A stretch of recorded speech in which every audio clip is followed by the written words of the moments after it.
Hello and welcome to the Kitchen Design Experts. This is the channel that tells you all you need to know about kitchens, kitchen design and kitchen appliances. Today we're going to be doing part 2 of the sinks that we started in the last video, and that's really talking about the finishes that are available on sinks. Now, as per the last video, we're going to use Franca as a point of reference. Now that all the other makes of sinks, from Blanco, Shock, the Karen, there's so many, what we're saying about the Franca sinks will also apply to the other sinks, but we're using Franca because that's a make of sink that we've used since the early 80s, and we like to think we know quite a bit about it. So obviously, if you're interested in our channel, please subscribe, much appreciated. And just to let you know how difficult this job can be at times, stay tuned to the end of the film where you might see some bloopers. We're going to start with synthetic sinks, and then we're going to move on to the granite quartz sinks, and then we've got stainless steel and ceramic sinks. Would you like to start with the synthetic sinks? I certainly will, yes. There you go then. Okay, off we go. So, synthetic sinks to start off with. You may have heard this referred to as SMC, being sheet moulded compound.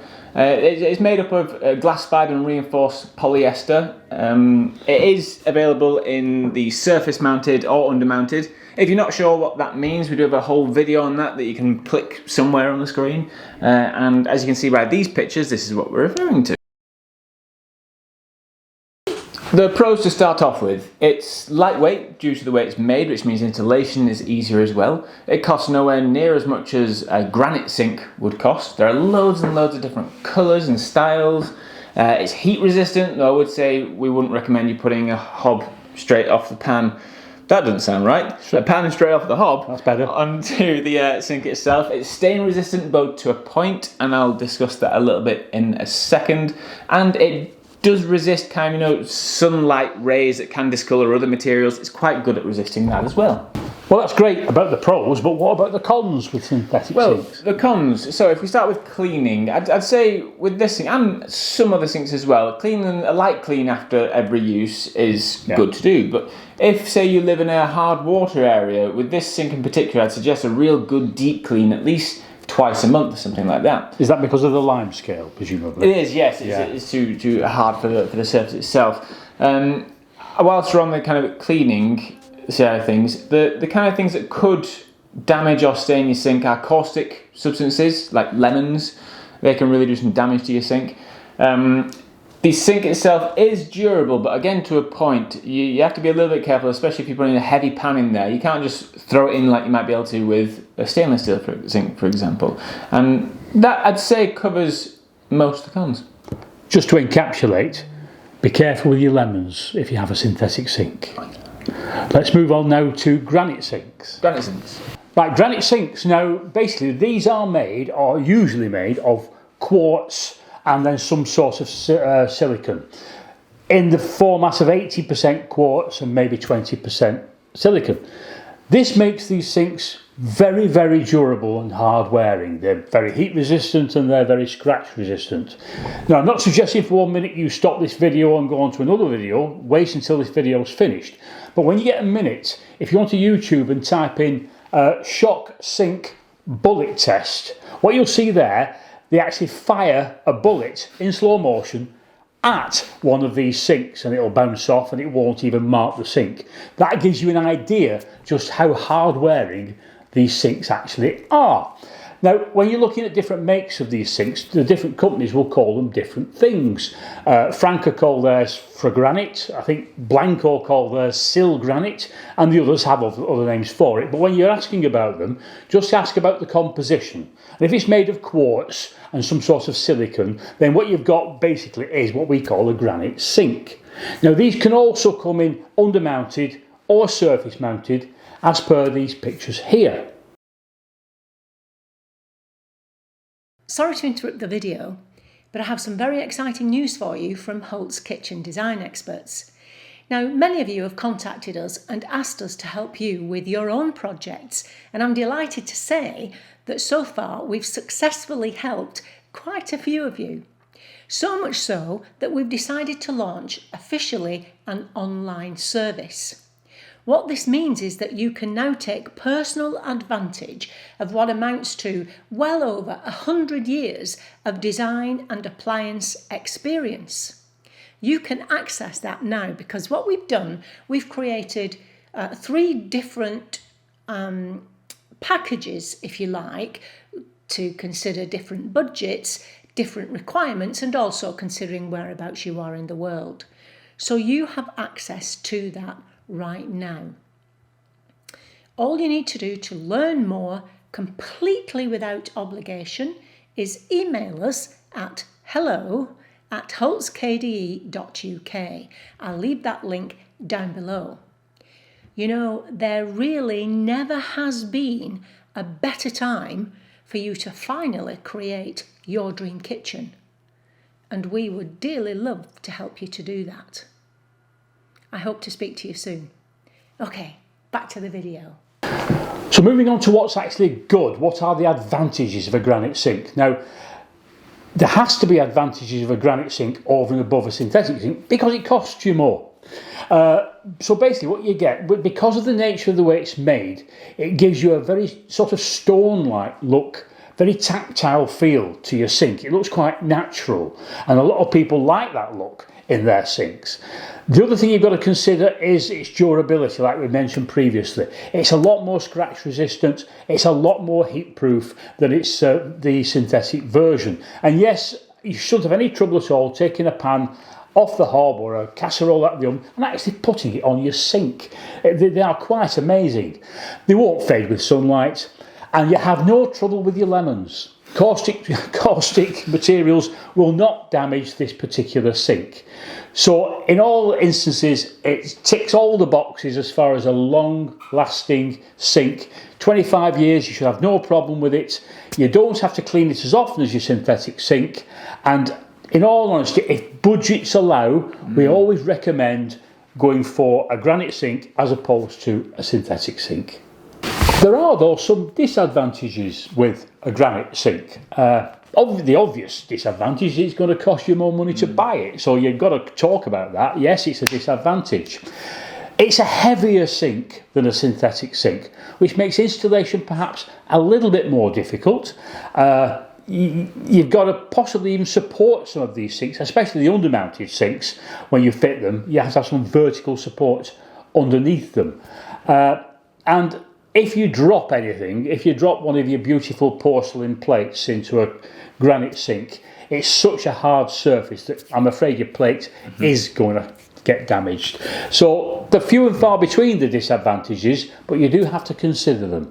So let's now move on to stainless steel as a finish for the sink. Right, yeah, so stainless steel sinks. Again, there are lots of different types of stainless steel sinks. Generally, most stainless steel sinks you've come across will be made up of 1810, and that's referring to the chromium and nickel content of it. There are now inox coatings, and whenever you see a kind of bronze or copper effect, it's generally going to be that. And again, this is a surface mounted sink or an under-mounted sink, as you can see by these pictures here.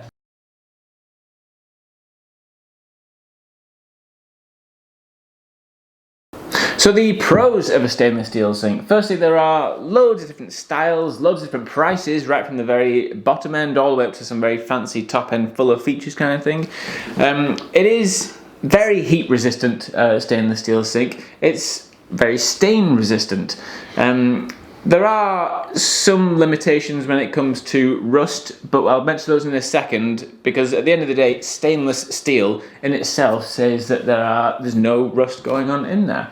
The actual style stainless steel, it's all over your kitchen anyway, so it tends to suit whether it's your light fitments or your appliances, or anything like that. It all kind of molds together. Taps even, obviously. It's lightweight, so installation is no problem at all. And that's about it for pros. The cons then. I did mention earlier about rust, and though stainless steel in the name, it means that it doesn't actually get rusty. But what we have had, as people coming back to us customers-wise, is saying that sometimes they do see this kind of small dots of rust in their sink, and what that actually is if you're cleaning it with say a scouring pad or a metal Brillo, pad, it's little fibres of that metal getting caught and stuck inside nearly the sink itself. So it's that rusts. So you just have to be a little bit more careful with that. Yeah. Secondly, it can be a bit noisier. No, not many people have actually come back to us saying their sink's noisy, have they? No, and Frank have actually introduced a new sink called the Maris sink, which apparently reduces the decibels by 20 decibels. Would you believe? 20% actually. Is it really? I don't know. yeah. Anyway. Yeah, so to me that's not so much a big deal, but it's worth noting since we are doing a cons list after all. Next, and this is kind of a caveat placement here because it can be a wobbly sink, but that's generally if you're getting a slightly cheaper version. The more expensive you go, the gauge, the thickness of the sink itself, that's what makes it whether a wobbly sink or a very sturdy sink. So again, when you're looking around, give it a wobble so you see how it's feeling in there. Now, when it comes to scratch resistance, it's a bit of a strange one this with a stainless sink because it arrives scratched often. And when it first arrives, because it's mostly pristine, you just see the odd little scratch, you think that's not right. But then over time it gets so many scratches that it does start to have this brushed steel effect. So don't be surprised if when you open your brand new sink box, you've got the odd vein scratch all the way through it. It's completely normal. So that's it for stainless steel sinks. Let's have a talk now about ceramic sinks. Now, ceramic sinks again come in all the different styles. You've got your surface mounted, you have your under mounted, but you'll mostly see ceramic sinks in the form of a Butler or a Belfast sink. Here are 3 pictures of all 3. You've got your surface mounted, you've got your under mounted, and then there's your Belfast and Butler.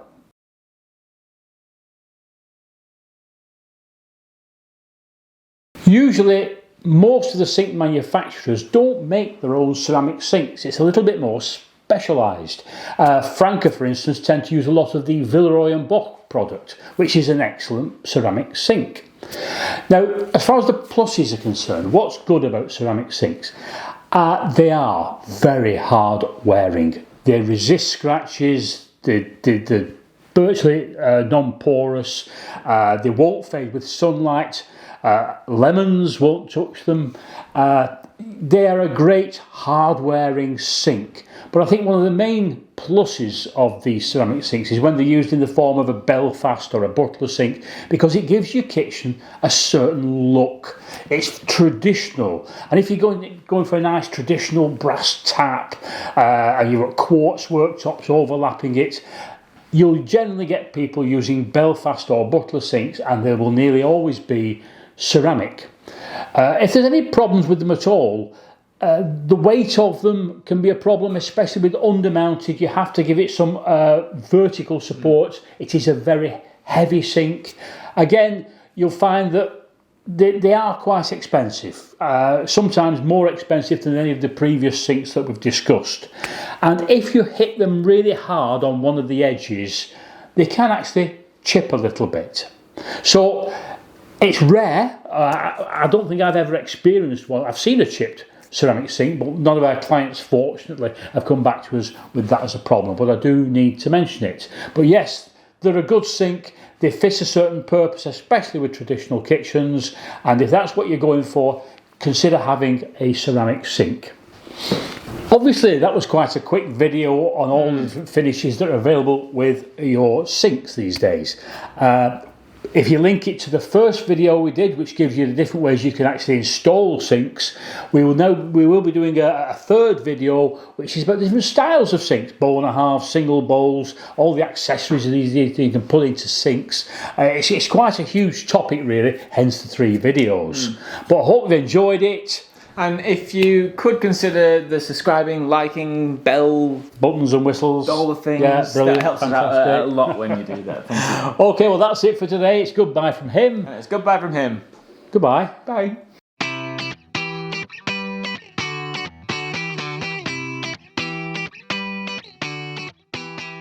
Are you not a bit tall? You know, just bump yourself down a bit. Your head's at the top of the screen. I'll just do a tiny bit and just... Good. Go on, bang on to it. Oh. Yeah. Yeah. Okay. You didn't say my name's Robin. And this is Josh. Okay. SMC, which is... Cool. Didn't get far? Nope, didn't.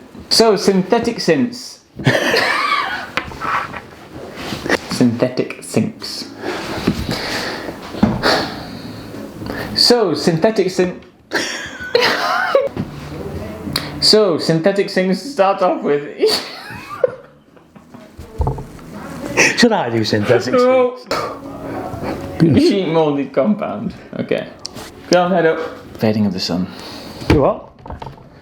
In the fading of the sun. Well, thanks for that, Josh. But Sure, 1 second. I didn't know you were starting first.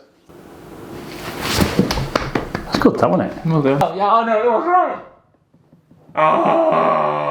It's going alright, that's it. I know, you ruined it. No, I didn't ruin it. It wouldn't. You got